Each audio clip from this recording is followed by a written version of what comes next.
Welcome to The Explainer. So today we are diving into something truly, absolutely unexpected. We're going on a fascinating journey right into that intersection where science fiction crashes headfirst into ancient theology. Specifically, we're looking at the spiritual dimension of transhumanism and the technological singularity. We're going to uncover how Silicon Valley's secular, hyper-rational ambitions are actually structurally functioning as a brand new theology for the modern age. It's a wild ride, so let's get into it. Is Silicon Valley building a religion?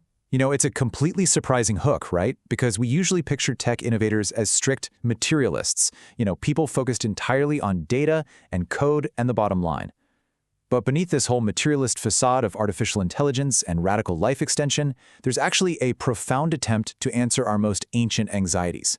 Things like our fundamental fear of death, our desire for absolute knowledge, and our quest to figure out our cosmic place in the universe. Okay, let's dive into this by defining a few key terms. If we're going on a techno-spiritual journey, transhumanism, or H+, is the vehicle. This is basically the intellectual movement affirming that we should actively use technology to fundamentally improve the human condition. And they aren't just talking about upgrading to a better smartphone here. They mean totally eliminating aging, wiping out disease, and vastly enhancing our minds and bodies. It's the core philosophical framework driving this whole movement. Now, if transhumanism is the journey, while the technological singularity is the destination, this is the hypothetical point in the future where technological growth, specifically artificial general intelligence, or AGI, becomes completely uncontrollable and irreversible. Think of it as an intelligence explosion that alters civilization forever. Critics often playfully call this the rapture of the nerds, but make no mistake, the people building it are dead serious about reaching it. So here is our roadmap for the dialectical journey today. First, we'll look at the new techno-religion, then the roots of the techno-faith, followed by secular eschatology and simulation. After that, we'll enter the tech churches, explore the bioconservative backlash, and finally wrap up with the 21st century conflict. All right, part 1, the new techno-religion and the re-territorialization of faith. And this brilliantly illustrates what scholars call the re-territorialization of faith, which is just a fancy way of saying that religious concepts are packing up and migrating out of traditional theology and taking up residence in a technological regime of truth. Look at the parallels. Traditional eternal life becomes radical life extension. Bodily resurrection is swapped out for mind uploading. And the immortal soul, it's completely redefined as a consciousness pattern that can be saved on a hard drive forever. Ancient promises of salvation are literally being mapped straight on to biotechnology and code. And what's wild is that this isn't just some abstract theory. The data actually backs it up. When you look at the global acceptance of radical life extension, regions like the Asia-Pacific show significantly higher openness. Why? Because their traditional cosmologies are way more holistic. But then you contrast that with North America and Europe, where historical religions have always maintained super strict boundaries between mortal humans and the divine. Basically, your cultural background directly impacts how much faith you put into technological salvation. Moving right along to part 2, roots of the techno-faith and historical foundations. It is so tempting to think this spiritualization of tech was just invented yesterday in some modern server room, but the roots go way, way deeper. Back in the late 19th century, a thinker named Nikolai Fedorov founded Russian Cosmism. He literally believed humanity had a moral mandate, a common task, to use science to resurrect our deceased ancestors and colonize the stars. Fast forward to the mid-20th century, and you have the French Jesuit priest Pierre Teilhard de Chardin envisioning the universe evolving toward this mystical, superconscious omega point. Today, modern singularitarians like Ray Kurzweil have basically just taken these exact ideas and stripped away the orthodox religious framing. The lineage is incredibly direct. Let's jump into part 3, secular eschatology and simulation, the digital end of days. So eschatology is just the theological term for the end of days, right? The ultimate destiny of humanity. And the singularity functions as exactly that, a secular eschaton. Scholar Robert Girassi calls this apocalyptic AI. He points out how AI researchers are unwittingly mirroring ancient Jewish and Christian apocalyptic structures through 3 key pillars. First, there's alienation within the world, viewing the biological body as just a frail, vulnerable meat machine. Second, a massive desire for a new world, which they envision as a limitless, egalitarian cyberspace. And third, the complete transformation of the body, achieved through digitizing consciousness or mind uploading. Alongside apocalyptic AI, you have the simulation hypothesis, popularized by philosopher Nick Bostrom. This essentially argues that our ultimate reality is just a digital projection overseen by an advanced post-human civilization. Scholars literally call this a religion for atheists, because it replaces a transcendent creator with an omnipotent programmer god who controls the code of our universe.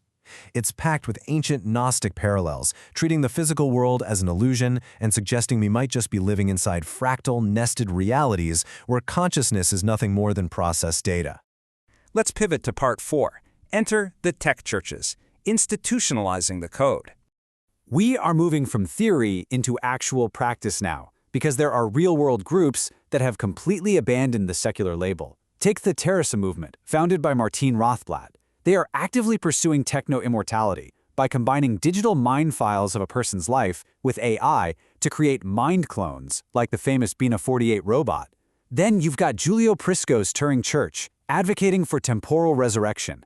They believe our descendants will eventually be so computationally godlike that they'll resurrect the dead from the past. And we can't forget Anthony Lewandowski's Way of the Future, which actually set out to prepare for the arrival of a benevolent AI deity. These are entirely new religious movements actively practicing technotheology. Now, let's move to Part 5 and see how this builds a powerful counterargument, the bioconservative backlash, defending the human boundary. You simply cannot propose conquering death without triggering a massive, powerful philosophical pushback. Enter conservative bioethicist Leon Kass. He strongly argues that trying to eradicate aging is a fundamental misunderstanding of what actually makes a good life. For Kass, our mortality, our awareness that our time is limited, is strictly necessary to experience true human goods, deep love, and moral aspiration. Without the boundary of death, life just loses its urgency and meaning. Plus, he warns of a tragedy of the commons where immortal humans would stagnate society and hoard resources forever.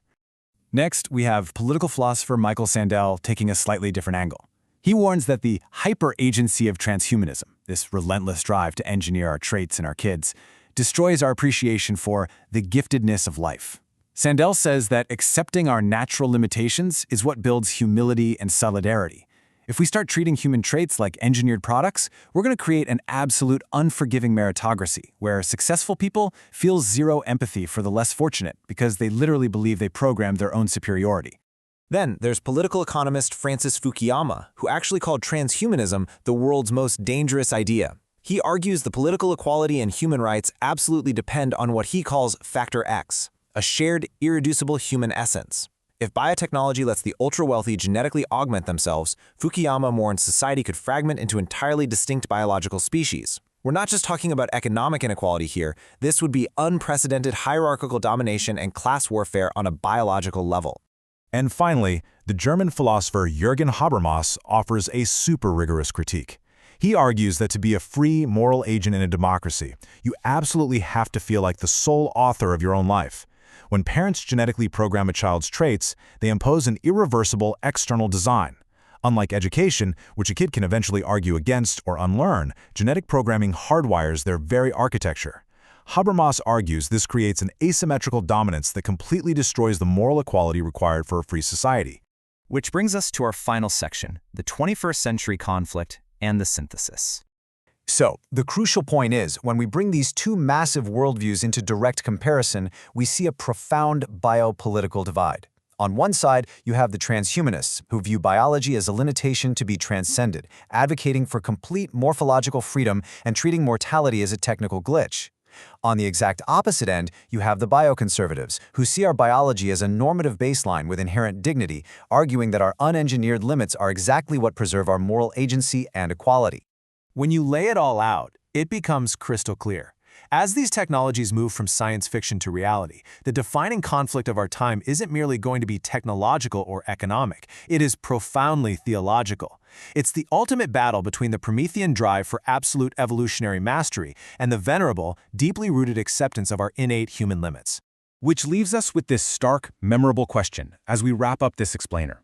Is the ultimate goal of humanity to use our intelligence to conquer our limits, or is our true purpose to find profound meaning within them? It's a massive question that will absolutely define this century, and I really encourage you to think about where you stand.